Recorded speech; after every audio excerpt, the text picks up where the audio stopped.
Satu. Bismillahirrahmanirrahim. Assalamualaikum warahmatullahi wabarakatuh. Qala al-musannif rahimahullah ta'ala wa nafa'ana bi ulumi fid dharain amin ya Allah ya rabbal alamin. Faslun fi dzikri syai'in minal a'yadil mutanajjisati wa ma yadhkuru minha bidibagi wa ma la yadhkuru. Wa juludul maitati kulluha tadhkuru bidibagi sawa'un fi dzalika maitatu makulil lahmi wa ghairihi wa kayfiyatud dabhi ayan si'afudul jildi bima yu'afinuhu minad dami wa nahwihi bi syai'in hirrifin ka'aksin walau kana al-hirrifu najisan kata ihamamin kafa tidakbi ila jildal kalbi wal khinziri wa matawala min huma aw min ahadihima ma hayawanin tahirin fala yadhkuru bitibabi wa atmul maitati wa sya'ruha najisun wa kadal maitatu aidun najisatun wa urida biha azailatul hayatu bi ghairi zakatin syar'iyyatin fala yustasna hina idin janinun mudakati idza kharaja min batni ummihi maitan di anna zakatahu fi zakati ummihi wa kadza ghayruhu minal mustasnayati al-madhkurati fil mamsutati thumma istasna min sya'ril maitati qaulahu ilal adamnya ay fa inna sya'rahu tahirun kamaitatihi. Pasal menerangkan barang-barang yang najis dan yang bisa disucikan dengan cara penyamakan dan yang tidak bisa disucikan dengan cara penyamakan. Kulit dari bangkai seluruhnya bisa disucikan dengan cara penyamakan, baik itu bangkai yang halal dimakan dagingnya maupun bangkai yang tidak halal dimakan dagingnya. Dan tata cara penyamakan adalah menghilangkan hal-hal yang melekat pada kulit yang dapat membuat kulit tersebut menjadi busuk seperti darah dan sebangsanya dengan sesuatu yang pahit seperti tumbuhan afsir. Walaupun sesuatu yang pahit itu adalah benda najis seperti halnya kotoran merpati, maka mencukupi dalam proses penyamakan. Kecuali kulit anjing dan babi dan perkara yang lahir dari keduanya atau dari salah satunya, serta hasil perkawinan dengan hewan yang suci, maka tidak bisa disucikan dengan cara penyamakan. Dan hukum dari tulang belulang bangkai juga rambutnya adalah najis, seperti halnya hukum dari bangkainya itu sendiri adalah najis. Yang dimaksud dengan maitah, yang dimaksud dengan bangkai itu sendiri adalah hilangnya nyawa dengan selain penyembelihan yang syar'i.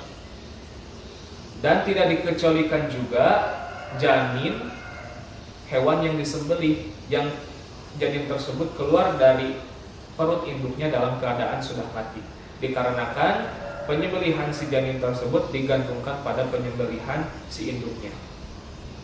Dan begitu pun selain dari janin, dari hal-hal yang dikecualikan telah disebutkan dalam kitab yang panjang lebar pembahasannya.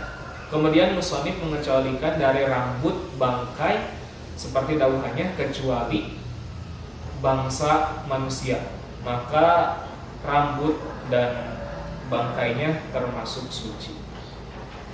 Pada pasal ini menerangkan tentang adibag atau penyamakan.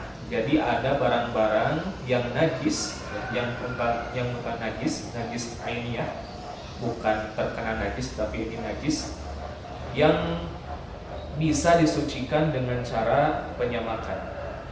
Nah, apa yang bisa disucikan dengan penyamakan?